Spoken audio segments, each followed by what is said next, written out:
6 mart 2026 tarixində saat 10 radələrində işə gedərkən elə bir yoldan oğurlanmışam. Salmışam polis idarəsində narkobiznes üzrə əməliyyatçı Bəxtiyar və işçilər tərəfindən oğurlanmışam. Yolda mənə boğuldular, işgəncə veriblər maşını. Sonra da 14-cü polis bölməsində də rəisi Süleyman narkotik götürüb, mənə götürməmişəm. Orada da döyülüb işgəncə vermişəm. Sonra oradan Sabunçu rayon polis idarəsinə aparıblar. Vəqət saxlanma yerinə. Orada da elə bir ağ kağıdı qol çəkmədiyimə görə orada döyüb işgəncə verib. Ayın 7-si də elə bir məhkəməyə gelmişim, sanksiya məhkəməsinə.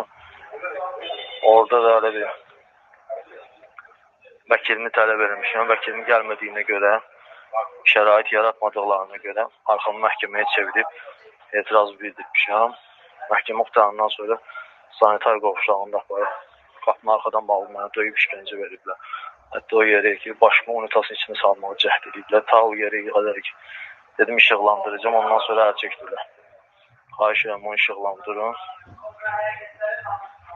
Blogerlərdən xahiş edirəm ki, işıqlandırın.